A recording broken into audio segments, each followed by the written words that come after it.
Greetings, travelers. The following episode's guest had some technical difficulties. We also discuss a few unsettling topics. Listener discretion is advised. I'm author Mark Muncy. And I'm author Erika Lance. And this is Eerie Travels.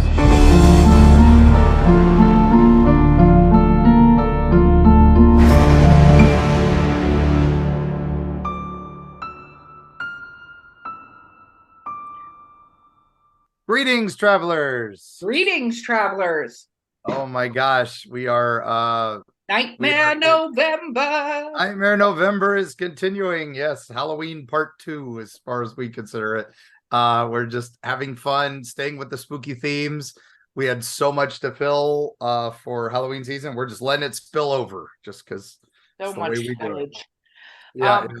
Yeah, that, and I wanted to use the word nightmare, which went with November, so that worked out well. Yeah, it matched. It has that same cadence and everything. So, my goodness. But yeah, we are into deep fall and even twisting into winter a little bit now. So, don't say words like that. You're well, snow upon our mountains, Mark. We've what had are a you couple doing? Snows. Yeah, so there have been some snows nearby, so it's definitely that time. Since it's a little chilly and all that, but I still want to keep the nightmare going. I brought us an old friend of the show and a great friend of mine, I would say one of the premier psychics and paranormal world person that I know dearly, and that is our guest today, and that is the great Dr. Phyllis Csazar. Hi, Phyllis. How are you? Hi, Mark. Erika, I'm doing great. I feel it's wonderful to meet you. Mark gushes about you all the time, so I'm in a constant state of having to deal with him being a fanboy over guests we have on the show. Yeah. And it's so funny because I feel the same thing about him. I was so excited when he was at my event, so the feeling is mutual. Oh, awesome. That is wonderful. So, Phyllis, for everyone out there that maybe doesn't know you, who are you? What do you do? Well, I am a psychic. I communicate with people of past, animals, angels, and aliens. And I work a lot with people who've been abducted or experiencers who have had a lot of issues. I also Bigfoot hunt, and I was leading a ghost tour in town. So I do a little bit of everything. Oh, wow. Yeah, you literally cover the gamut, which Yeah. is the show. Wild lover, so yeah. The only thing that you're missing is potentially impersonating a Men in Black, but maybe that's something you do on the side, you just don't talk about. I don't know. Every time I hear a helicopter flying over my house, I kind of get nervous. There were several over my house today, which made me really nervous. I wasn't sure what that was about. So, well, it's wonderful. When did you begin your journey into this, or what propelled you into this journey? Well, our whole family always said we had ESP amongst each other. And it was basically my mom, my dad, my sister, and myself. My dad kind of talked a lot about Edgar Casey when I was younger. And I always felt different. But, a lot of kids, they feel different, like they don't belong. But I really felt like I didn't belong. And we had a family ghost story about how one of our relatives was contacted by a deceased friend through a clock, that we like to tell that story. Well, in 1983, my mom died on Christmas Eve, and she lived with us. So it was a rough holiday season. But in January, I decided to clean out a room and by this time, I was divorced with children, and I was going to let each kid have their own room now. And I put her alarm clock in the living room or the den outside my bedroom. And that night, I had this dream, but it wasn't a dream, if you know what I mean. I was standing in a void. Had mist swirling all around my feet. And this almost scary voice says, "You have psychic powers." And I said, "No, I don't." And said, "Yes, you did." And I argued back and forth. And I said, "Fine, I have psychic powers." And then all of a sudden, faceless people started popping up. And I was running up to every single one and going, "I'm psychic, I'm psychic." And then I heard this horrible, horrible sound. And I woke up and I still heard the sound. And when I kind of came to, I realized it was my mother's alarm clock going off. So I went into the den to turn it off. and it wasn't even on. And then I said, oh, that was my mom. And it was 1 minute to 4 a.m. And even if it was plugged, on, the alarm was set to go off at 8 a.m. So that was when I was 33. But at that time, I had a lot of Christian friends who told me it was the devil and to stay away from it. So to be honest, once I turned 60 and I didn't care what people thought about me, I really started doing a lot more about it. I moved to Florida when I was 40 and just got involved with a lot of people in the paranormal field. And at that point, I went from being nervous about telling people stuff to wanting to help everybody I could see. Oh, that is awesome, though. And I'm glad you were able to make and find your people. We talk about that a lot on the show because I think that people can get mislabeled as crazy or, like you said, it's the devil, whatever, and they're not actually listening to what's in front of them. Instead, they're listening to other people tell them what they're thinking or what they know, which is never a good thing. Well, when I worked for the hospital, everybody knew what I did. And you'd be amazed at how many people, even the doctors, would take me on the side and tell me their experiences. So even though they might look at you like, oh, there's crazy Phyllis, they all had their stories that they wanted to share with me when no one else was around. Of course. Yeah. Yes. We need to normalize the weird. That's what I've decided. Mark, we need to make that a campaign. Yeah, that's actually true. The weird. Yeah. So, but that's an amazing origin story. So Mark did mention to me that they do a great job of portraying you. Hopefully you can hear the sarcasm in my voice. Great job with lots of sarcasm. Yeah. Yes, that's lots of sarcasm. But they do a great job of portraying you on the TV shows because you're a damsel in distress, from what I understand, that runs out of rooms screaming. Do you talk a little bit about that? Sure. Am I allowed to say the show I was on? Oh, of course. Oh, yeah. Okay. I was contacted by Haunted Hospitals, which was a Travel Channel show out of Canada. And somehow or other, they heard about my experiences while working at the hospital. So they wanted to interview me. So they flew me up to Niagara Falls, New York. It was on March, a couple of years back. And they interviewed me, asked me a lot of questions, and had me describe all my stories. Well, they definitely elaborated and made things happen that didn't really happen. And I swear, they must have spliced some things I said because I was listening to it and I would say something and I go, I said that. It's like, I wouldn't have said that. Like one is, I knew it wasn't human. It's like, why would I say that? But, they got to kind of throw in the darkness into it. And luckily, they didn't tell anybody I was a psychic. They just said that I worked at the hospital because the person portraying me was, like you say, like, like kind of like screaming and crying and, what do you want? Leave me alone. And I wasn't like that at all. It's like I was inviting them to come talk to me. Oh my goodness. What's interesting is that just from other experiences I've had too, you have to be careful about exactly what you say when being interviewed because they take little pieces and then we'll splice the sound together. And then all of a sudden you're like, I don't like mallard ducks. And you're like, I didn't even say that. When did I say mallard? And when did I say duck? It's weird. That's that whole Jeff Wamsley at the Mothman Museum. Yeah, they got him to say all these things, and he's like, and then one of the things he said to me was, he said, well, what I was saying was how people like to say that Mothman is evil, but he isn't evil, and what they cut was Mothman is evil. That's all they got from his. That was what they got from his interview. So I know how that goes. Hollywood versus reality. I do know they gave me a list of things to say. Oh, these are the things we might play as we're going into a break. So here's some lines to say. And so they did a little bit with that too. But I talked about stuff where security would come and get me every time there was activity up in the operating area, and about things being thrown and seeing orbs. An orb flew actually right past me, between me and my computer, from the room where we usually kept the people who had just passed, all sorts of things.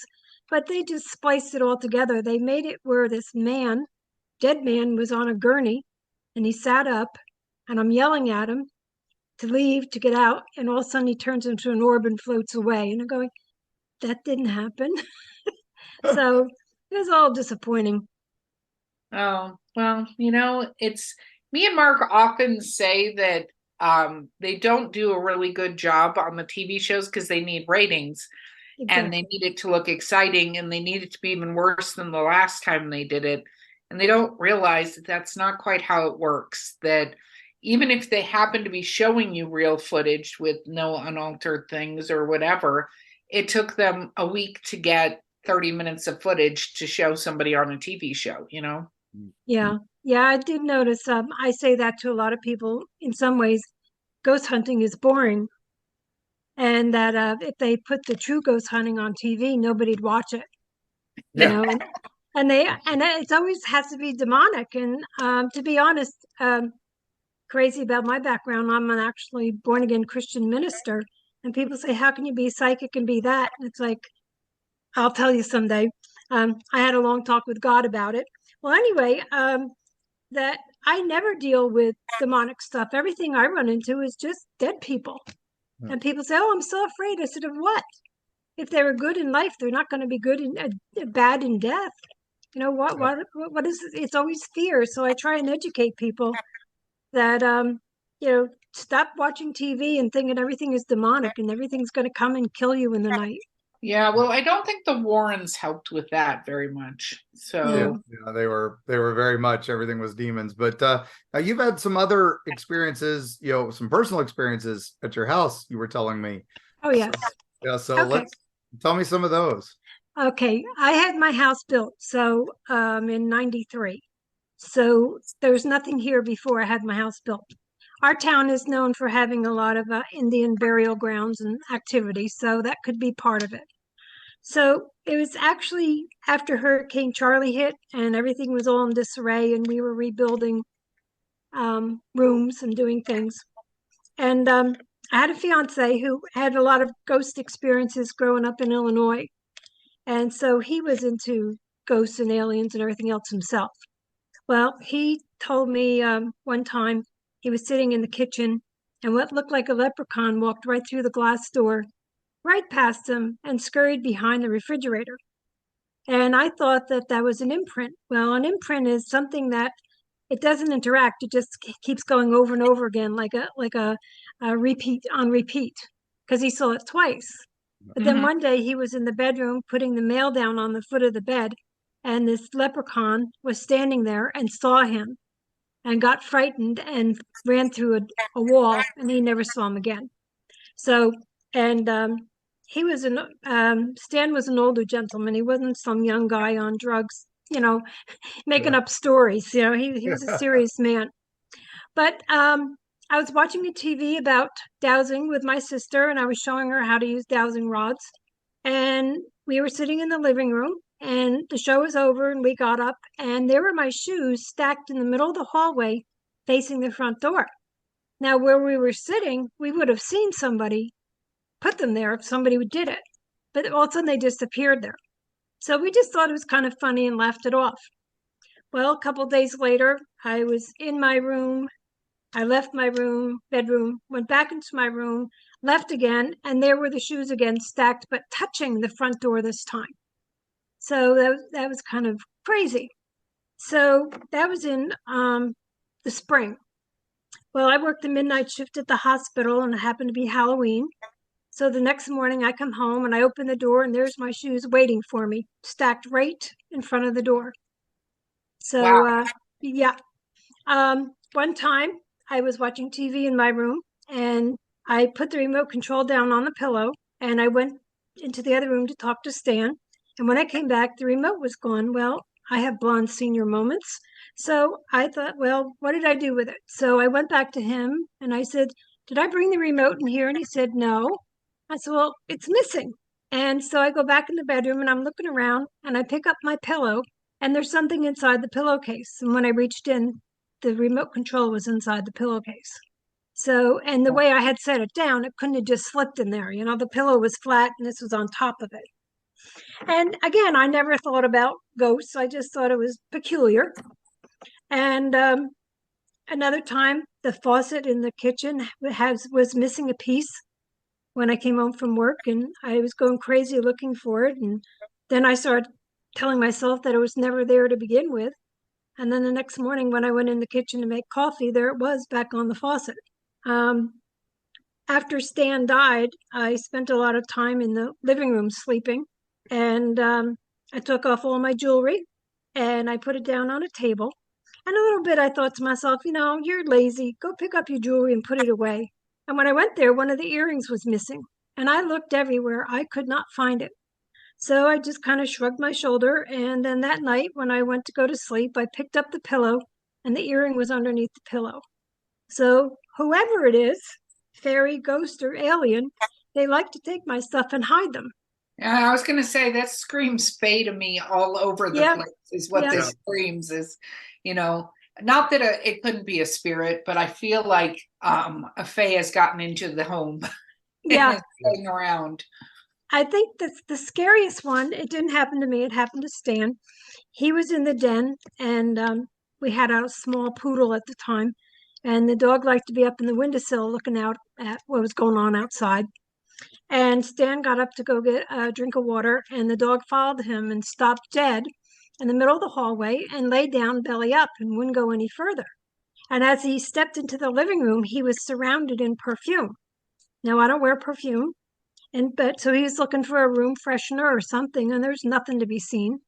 He called the dog wouldn't budge. So he went and he got his water, and when he got back to that spot, the smell was completely gone. So he thought that was weird. So he gets in the room, the dog's up in the windowsill, and he says, "Hey, you with a sweet smelling perfume, why don't you come in here?" The dog jumps off the windowsill, gets on the floor, faces the bedroom door, and starts to growl. So he calls the dog back and says, calms him down. The dog's up in the window, and he does it again. "Hey, you, come on in here." And the dog jumped off the bed, faced the bedroom door, and started growling again. Happened 3 times. So then Stan finally decided, I guess I won't be doing this anymore. And so he doesn't know what it was, but the dog could sense it and would not let it in the bedroom. Wow. Yeah. So that was the scariest thing. But most of the stuff that happens here, it's kind of funny. To me, anyway. Do you know if your house is on any ley lines? I never checked into it. I just know that our county has a lot of stuff going on, so I'm just assuming, my area. I'm very close to the water. Yeah, that's the area near with our Punta Gorda turtle and the Mayaca skunk ape and all that whole area south of Tampa Bay, and the southwest Florida coast is got a lot. It's like a guy who wrote a few books about that, I know. So yeah. I wonder who that is. Oh my gosh, Mark, we're not even through the first half of this show and you're already shamelessly promoting yourself. What the heck? I gotta plug those sponsors. So all right, especially when I'm one of them. We have a lot of UFO sightings in town too, believe it or not. I've seen 2, but a lot seem to go over our harbor, hang out over the harbor late at night. Yeah, that harbor is definitely a hot spot. Port Charlotte, right? Yeah. Yep. Yeah, that's got a lot of history there. So you started this journey when you were 33 completely, right? Like when I accepted that there was something going on.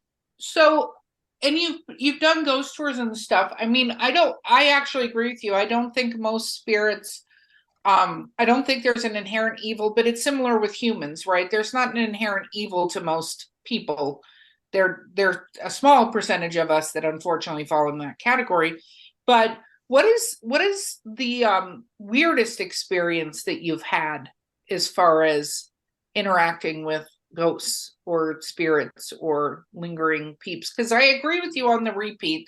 There are the repeat ghosts. And then I think there are ghosts that are kind of stuck to objects or places, meaning they're not necessarily repeat, but they seem to be like, I was in charge of watching this house, so I'm going to watch this house, or they're lost, right? They don't know what happened, because these are my feelings, not things. But what has been a weird experience for you? Something that you weren't, besides your apparent fae that you've let live in your house, which will... I guess, I don't know. The only thing that I would say is when I've done some investigations, I've actually let ghosts speak through me. and it's happened like 3 times. And the first time I used to ghost hunt using technical equipment, and I was all scientific. I never used any of my psychic abilities. So this was the first investigation I did where I decided to do it all psychic and not bring any of my equipment with me. And we were at the Opera House in Arcadia, and the Opera House had many different things happen there.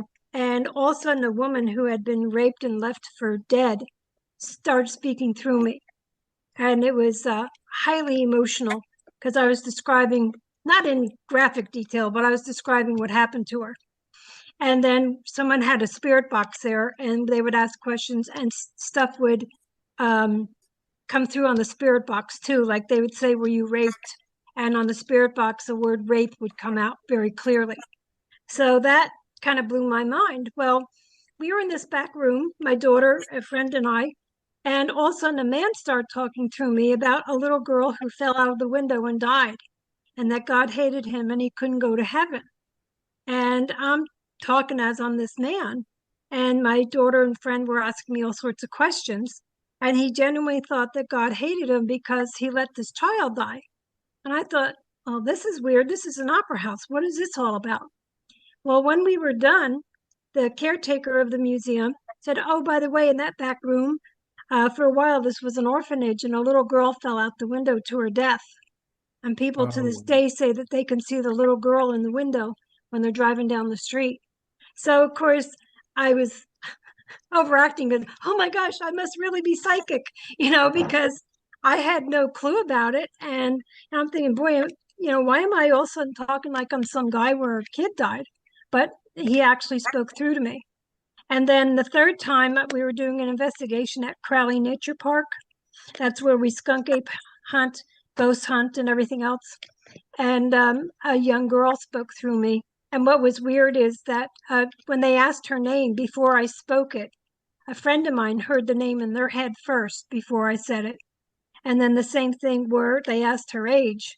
Another friend heard the age clear as a bell in their head before I said it. So to me, that proves, sometimes people say, oh, you're making it up, you're being dramatic. And it's like, well, how could I make that up if other people heard the same stuff? Exactly. So, Yeah. so that, I was going to say that I don't think it's made up. You also have to channel what these, or I'm using the word channel, but what is being told to you, because and I know Mark's had similar experiences to me, but just because what we're experiencing, so I'm going to use that because it's not necessarily seeing, feeling, hearing, but experiencing that is indicating these things to us and to people is also what these other things are doing. We're not like back checking them. Like you're not back checking that the guy says some little girl fell out a window. It's not like you can go, I'm sorry, dude, show me the newspaper. I mean, it's not that way. So it's not being dramatic necessarily if the other entity is communicating that way to you. And I think a lot of people, it's kind of like I jokingly and say this thing, which is I call ghosts sort of epic cosplayers, the people that dress up in costume, because I think spirits are ageless. Like you don't have necessarily a little girl spirit. You have a spirit that was a little girl possibly at one point in time upon their last demise, right? But if spirits are eternal, however you view those things, the ghosts are kind of cosplaying as whatever they were previously, right? And they're experiencing whatever they did previously. So you also have their interpretation of what happened to them that they're communicating, however you want to say that, right? So I think the moment somebody goes, well, that can't be, well, I'm sorry, I'm not, you let me know when you can fact check the ghost in the other room. Yeah. I did try and Google the name that she gave, and I found names similar, but not exactly it. But yeah, well, talking about like I can't even say it, fact checking. My sister, well, my whole family's psychic. My sister actually physically sees ghosts. They look like they'll be standing in front of her, talking to her like a human being, and all of a sudden they'll just fade away. My daughter's empathic. My son has premonitions. And my sister would, hear things, but she was able to describe things to a T because she would actually see the ghost. So it was easier to describe that person. They knew that she really saw them. Now, with me as a psychic, when I'm doing readings, I don't do anything generic. I always I'll give you a couple examples. This one girl, her mom came through. So mom says, "Oh, tell my daughter I love her. I'm proud of her." And, and so I'm arguing with her, and I'm to the mother in my head. I'm going, "No, I'm not saying that." And it's like, "Well, why not?" I said, "Because a fake can say that. Prove to me you're really her mother." So mom says, "All right, say the word bunnies." And I'm going, "Really?" So I said, "Your mom is here." And she's all excited. She says, "What'd she say?" I go, "Bunnies." And the girl looks at me as if I've lost my mind. And she's kind of like, you could see searching, well, why would mom say bunnies? And she starts to say about having a rabbit when she was a teenager. And while she's saying that, mom is saying bunnies, bunnies, bunnies. So I say, "No, not rabbit, bunnies." And the girl goes, "Oh my gosh, last night I went to the store and I bought new pajamas. They're covered in bunnies with a bunny hood, and I slept in them last night." Wow. So, yeah. So to me, that proof that something came through. Yeah. And then a man, I was giving him a reading, and mom came through. And she says, "Tell him I love him." And it's like, "No." And I said, "Give me something specific." And she says, "Ask him about the frog." So I look at him, I said, "Your mom's here." He goes, "Oh yeah, what'd you have to say?" She said, "What about the frog?" And he starts laughing. That day they were out in their boat, out in the Gulf, and there's a frog on the boat. And he was jumping around, and they're afraid he was going to jump in the water and get eaten or drown or whatever. So they're trying to catch him and save him. And it was like a comedy routine. They're falling over each other, and they'd go to grab, and just as they go, the frog would jump the other way. And they had this whole crazy morning chasing this silly frog. But mom saw it and acknowledged she saw it. So when I'm doing reading, those are the things. You were saying about people, when they die and stuff. I had one lady, and this one woman kept saying she was her aunt. And this girl saying, "I don't have an aunt. I don't have an aunt. I don't have my friend of my mother's." And then all of a sudden she goes, "Oh, my mom's twin sister died at birth." So here she died as an infant, but had considered herself like still growing along at her mother's age. Wow. And yeah. So, wow. And okay, I have so many more questions that have popped into my brain, but we have to take a quick break. So we will be right back with Eerie Travels.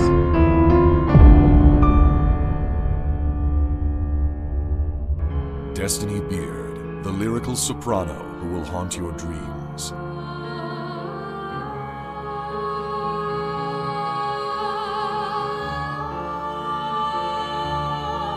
With her alluring melodies and intricate harmonies, this dark siren of wistful song shall capture your soul and lead you into the night. Check out Destiny's new single, "The Haunting Is Over," with international musicians Sam Haines and Gary Bennett, as well as her other musical works at destinybeard.com.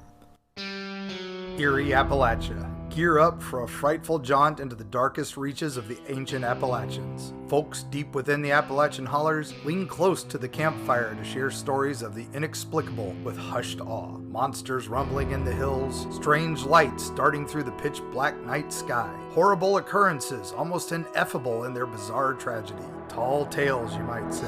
Tell that to the Flatwoods monster in Braxton County, West Virginia, or the Goat Man of Louisville. Look into his humanoid eyes and let him know you don't believe.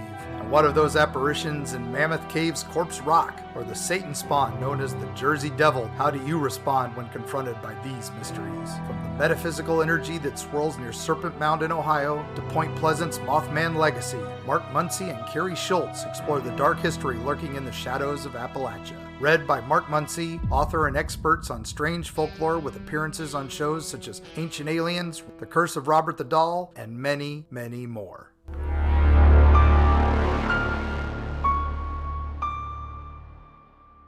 Okay, we're back. Yes. I Jinx. I got you. Good, that means you owe me a Coke. That's how it goes. So, okay, I had a question, which is this. Have you ever run into one of these not pleasant spirits, something, Oh, yes. whatever. And I actually don't like the term demons on this podcast. I think negative. Yeah, something yeah, negative. there's negative something, and there are things that are, like fear mongers and stuff like that. But I don't like the term demons because that's a very, angels, devils thing versus other belief systems that maybe don't. But one of the things is I've wondered if you've ever encountered, because some of the encounters that I've had and that Mark have had, like I ran into one on a ghost tour. I was doing this ghost tour in Orlando, actually, and they took us, like it was the end of the tour, they took us upstairs and they took us up this spiral staircase in this building. And the person was explaining about haunted blah, blah, and I couldn't breathe. Like something was like not choking me, but like I couldn't get air no matter what. And I literally, my friend who was with me is like, what? And I had to walk back down the stairs and back outside because whatever was in that room was like, you're not going to breathe in this room. And it turned out that 2 people had hung themselves in that room. For me, my worst experience was actually a deceased person, wasn't demonic. I was doing a gallery and I was given messages to just about everybody in the room. And then I was relatively new at it, so I didn't know some of the rules, I'll say. And so I said, is there anybody here who wants to hear from somebody?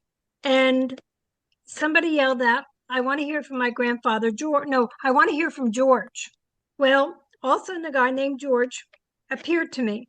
Now, he was chubby, with glasses, red hair, a beard. He just had a sickly smile. And he says to me, I want to show you something.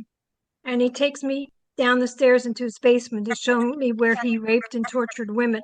And I freaked out and had to stop. And I started crying, and, we just had to stop the gallery. And I had to pray to Jesus. I used holy water. I was saged the whole bit, cleaned the place out. Now, this wasn't the George she wanted to hear from. She wanted to hear from her grandfather, George, but she wasn't specific. So when you're doing galleries, you have to make sure you ask for specifics, because this evil guy was waiting and he saw the perfect opportunity. As somebody said they wanted to hear from a George, boom, this George came in. And it was highly emotional for me with that. So that was, I say, the worst personal experience as far as something evil, but it was human. Now, when I was younger, before I really did a lot with my psychic abilities, I swear I had a demon, I hate to use that word, appear to me in my bedroom. I was divorced. I had a room in the basement.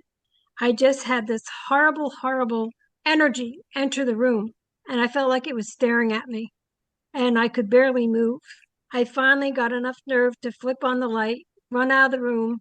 I woke up my mother. I told her that I had a nightmare because I didn't want to tell her that there's something demonic in the basement. Yeah. And I opened up my Bible to, I think it was the Lord's Prayer, and I put it over my heart, and I slept on the couch the rest of the night. So I don't know what that was, but a lot of times I hear that when you're on the right path to where you're supposed to be, you have visitations to try and scare you to stop what you're doing and turn around and go the other way. So I think that was kind of like, well, I had to have been in my 20s at that point. I must have been getting close to starting to do more things, and it scared me enough to stop. And then again, I didn't start doing some things till I was in my 30s, and then 60s when I was in Florida. No, I agree. It makes sense. I want to talk about aliens now. Can we talk about aliens? Because you mentioned aliens. So what has been your alien experiences, or where do we start with that conversation? Because seeing UFOs, that sort of thing, I'm a firm believer. I saw them when I lived in New Mexico, out in the desert near the Indian reservations. So, but what has been your aliens experience? Okay, well, first of all, going back to my childhood, I kept telling everybody that I was from another planet. I never felt like I was from here.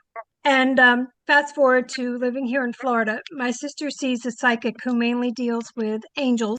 And instead of angels, all sorts of aliens came to her and had all sorts of messages for my sister. So my sister came home and she told me about it. And to be honest, I was a little bit jealous. I said, wait, I'm the alien, not you. So she introduced me to this woman, and I booked a reading. Now, back then, it was $50 for half an hour. And to me, that was quite a bit of money to spend on a psychic. But I said, well, I need to know. And we met at 6:15 and we didn't finish till 10:30 at night. And I was told who I am in the alien realm, what my abilities are, what I'm supposed to be doing here, and that I am actually, which people always give a bad rap, I'm from the reptoid race. And people have actually seen my eyes blink sideways a few times and have called me out on it. So that's what I found out, that I have a couple guardians that are like 10 feet tall that can hang around with me. So other psychics have seen them. I never have. I started channeling them, and I can speak their language. And I also speak Pleiadian, Lyran, and a couple different insectoid dialects. So I was at the UFO conference in Fort Myers a few years ago, and I was going to talk about what is a starseed. And I figured maybe 10 people would show up for my lecture. Well, there was over 100 people in the room for me to talk about what a starseed is. And the Pleiadians came through, and I started speaking in Pleiadian. And at the end, a lot of people are coming up to me and crying and saying they knew the message was for them. And it was the first time they felt justified with who they are and what they were. So that was quite interesting. So as far as seeing an alien, I had a group where we would sit around and talk about, it was called the UFO discussion group. And this woman, Diana, shows up, and I was drawn to her. Like, I can't explain it, but I was immediately in love with her. Not in like romantic love, but I immediately loved her. I wanted to talk to her, but when the meeting was over, she just disappeared. So she was on my mind a lot, and I had no way to contact who she was. Well, one day I'm at a metaphysical church in Venice, Florida, and who's in there but her? And she says, oh my gosh, it's you. And she throws her arms around me. She says, oh, I'm so happy to see you. And it's like, you are? Because I didn't know I made an impression on her. So at the end of the church service, they would always have psychics get up and give readings to people. And they told her that she had to be more friendly and she was too standoffish. And everybody left. She's still in the church, and I'm there by her, and she's all upset. And I said to her, what's wrong? And she says, well, I thought I was a nice, friendly person. I don't know why they said that about me. And I said, well, to be quite honest, I feel a wall around you. And I said, if I could, I would reach out and give you a big hug, but there's something there. I can't touch you. And she says, oh, that's because they're protecting me. I said, oh, I understand. So all of a sudden, as I'm standing there, her face changes into what looks like a gray, a wider forehead, the pointy chin, the eyes got gigantic. And I'm going to myself under my breath, you're going crazy, you're going crazy. And then I just said, Diana, your face is changing. She says, yes, I know. They're showing you what I really look like. And I said, well, you're beautiful. And with that, you could feel the wall drop. We threw each arms around each other, gave a big hug. And she says, you know, their name for you is beloved. And you've been on their ships many times. I said, yes, I know. So that was my encounter with an alien hybrid. So, yeah. And another friend had an encounter with her, and all while they're talking, they're hearing torrential rain, and the sky is blue, sun is out. And he said something to her. She said, oh, that's because I'm in the rainforest right now. She was in two places at once while they were talking. People have asked me if I could call up aliens to show up. I call it the trifecta. We were up at Crowley Park, and there was the Bigfoot hunters. And then there was we did the ghost where that girl spoke through to me. But I told them that the Pleiadians said that they were going to put on a show that night. And I'm thinking, oh, please don't make me look like a nutcase. It was kind of cloudy, so I didn't know if it was going to happen. Well, as Mark, I don't walk as well as I used to in my old age. And so I stayed at the campfire with a friend, and we were trying to get the fire to stay up because it had been drizzly all day. And the rest of the group went out into the woods. Well, the clouds part, and I turn my neck around and I see the constellation Orion, which I say is my favorite because when I step out my front door in the winter months, it's right there. So it's kind of like home. And then, I kind of turn back around and my friend says, "Oh my gosh, what was that? Oh, look, look, look." And by the time I stood up and walked around the benches and looked up, it was gone. I said, "What did you see?" And she says, "It was this big orange glowing thing, and it zigzagged up, down, and then took off." Well, I said, "Oh, I wonder if that was them." Well, with that, a bunch of the people who were out in the woods come running in. "We saw a UFO, we saw a UFO." And I said, "What do you mean?" And said, "Well, we looked up toward Orion, and there was this big orangey red ball of some sort, and it was doing like acrobatics and then took off." So I just looked at him. I said, "You're welcome." That is awesome. Yeah. So with the aliens hiding in plain sight, which makes perfect sense, really, it does. Do you get clarity on why you're here? Like why you're now on Earth and stuff? Yeah, I was told that I'm here to work with people who have been abducted and had bad experiences, or people who have been chosen by the space beings to do their missions.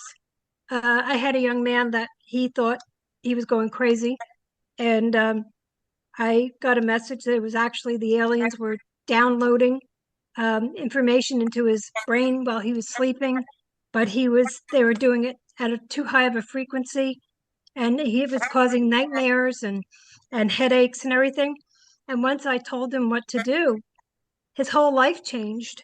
And he talks about me on his podcast where I saved his life. I said, "Well, no, I didn't. I just told you what was going on. You saved your own life." And so my mission, which someday I wish I actually had a brick and mortar building for people to gather instead of doing it online, is to work with people who feel like they've had an experience, whether it was good or bad, and talk about what would happen. I have a friend I met through all of this at the UFO conference, and he's had a lot of experiences with aliens and UFOs. And he gave a lecture at a place I was partners in. And after he left, the insectoids came to me and told me they had a message for him. So I first spoke in reptoid. I speak that a lot, in insectoid. And then I told him that they wanted him to be careful in his travels because he had to watch out about a black vehicle.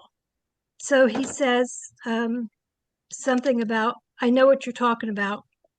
And later on, after the event was over, we were all having dinner together. And he had me tell everybody at the table what I told him. He says, "Well, now I want to tell you a story." He says, "I was going home after a long lecture somewhere, and he was on Route 10 or a logging road up that way. And it was known that a lot of logging trucks would, come flying around the corners, and you had to be very alert when you're driving on that road because there's a lot of accidents." So he was paying attention. But one of the things that bothered him, that there was a pickup truck behind him that was driving a little bit too close to him. But he wasn't causing any problems. He just didn't like that the guy didn't have a lot of braking room if he had to. So he says he's driving along, and sure enough, up around a curve, here comes a big logging truck. So he starts to pull over, and as he does, here comes this big black vehicle flying around the truck, heading right for him to hit him head on. And he swerves and gets into the side of the road, and the guy behind him was able to get out of the way. And he looked over, and as this vehicle went by, there was nobody driving it. Oh, yeah. I don't like that. I know, I get goosebumps just thinking about it. Yep, I just got goosebumps. Ooh, Mark knows how I feel about these things. No, I don't like that. But what happens a lot of times when you do talk about alien experiences, there's a lot of people out there that don't want you talking about it. So that's why I'm always like, every time I hear a helicopter, it's, "Oh no, they're coming for me." But I'm in a fly zone, so I know that's not it. But he used to, another man, he's in his 90s now that I met, he was MUFON before MUFON was invented up in New Hampshire. He actually interviewed Betty and Barney Hall. Oh, wow. Nice. Yeah. And he's still afraid to talk about stuff because he had many times where he was to meet somebody and the person never showed up and was never heard from again. Yeah. So we used to tease him and say, John, come on, you're 90. People will just think you're senile. Tell us your stories. But he supposedly has everything documented and somewhere that if anything happens to him, they'll amazingly show up from whoever he sent them to. We all have our black box files. Yeah, right. Yeah, me and Mark are just putting them on the internet now. So yeah, we're just announcing them as a podcast. So we're announcing it as a podcast, and people can think, because Mark brought up debunking a little bit of Men in Black, not Men in Black period, just one little thing of it. Me and Mark apparently have demons on our back from that. That's what we were told. Yeah. So that's fine. I'm like, I hope they pay rent. That's that's like, I just as long as they pitch in at dinner, I'm fine with it. Yeah, or help us lose weight. That would be cool. That would be nice. That's what I keep saying. Why aren't you coming down here and healing me of all these issues? I'm 71 now, and I'm looking forward to a hip replacement in January because I want to get back out in those woods and to do a lot more. Yeah, matter of fact, Bigfoot hunter. Yeah. Many times. My newest thing to do with Bigfoot / Skunk Ape is music. And that week that we were up at Crowley that weekend, a lot of the park was inaccessible because of flooding, because it was rainy season. But there's one area where we were there in the spring and we saw a lot of evidence, I'll say. So everybody else was going to go out into the woods. And I said, well, I'm just going to sit here and see what happens. And I was sitting there and I have a kalinda. It's a little thumb harp. And I can't play any songs on it because it's very hard to tune. And I think I was able to master Twinkle, Twinkle, Little Star, but that's about it. And I'm playing it. And all of a sudden, the whole forest goes silent. There's no wind. There's no trees rustling. There's no birds. Squirrels aren't jumping tree to tree. Everything went dead silent. And the hair on my skin stood up. And I go, oh, something's here. And I'm looking around. I'm going, come out, wherever you are. But I didn't see anything. Of course, every tree stump I saw was a Bigfoot hiding, So I can't say I saw one, but something really bizarre happened. And then within a few minutes or so, my friend showed up and said, hey, what you doing? And without all of a sudden, the birds are chirping and the wind's blowing. So I was like in a cone of silence. But talking about personal experiences, I actually communicated with the skunk ape, and everything they told me, we could prove. Because as a psychic, that's not proof. That's personal. But if you can confirm what they tell you, then, you could use it as proof. They had a skunk ape hunt going on at Crowley. And my daughter and I went up on Saturday. We missed the first couple days of it. And they said, come on, we're going to show you where we saw some footprints. So we go up this path where the footprints were. I was a little bit disappointed because they swore they knew where they were, but they didn't mark anything. That's professionalism for you. And I get to a certain point and I would start having a panic attack. I said, what is this? So I'd back up, go back by the group, and I'd be fine. I'd go up to the same area. I'd start to hyperventilate and feel something in the air. So I said, okay, something's here. So I look toward the left and I start talking in Christians, they call it a light language. I just call it a language where if something doesn't speak English or American or a language, that you can communicate. And all of a sudden, psychically, I saw a man, a woman, and child Bigfoot. And the child was frightened. So I said to them, we're of light and love, and that we're just curious. We're sorry we're scaring the child. And then the father says, I was tree knocking. And it's like, okay. And then something about a gift. So I go back to the group and the guy who's leading it thought I was a total nutcase at first, but they said that's funny because the footprints they found the day before were small, medium, and large footprints that would fit the family. And that the man says every time they got up to go use the rest, he heard tree knocking. And then they left us a dead rabbit. A dead rabbit. Rabbit. Okay. Oh, man. But on that note, we're gonna wrap up. Oh, okay. Just in case we lose you again. So where can they find you, Phyllis, online if somebody wants to talk to you and get a reading, or or maybe they're a psychic and wanting to learn, and you're self-taught, so maybe where can they seek out mentorship? Well, my email is the DoctorPann@gmail.com, and if they mention they heard it on the show, I'll give them a discount on the reading. I don't charge a lot as it is, and or they can just look up my name on Facebook and contact me that way. Awesome.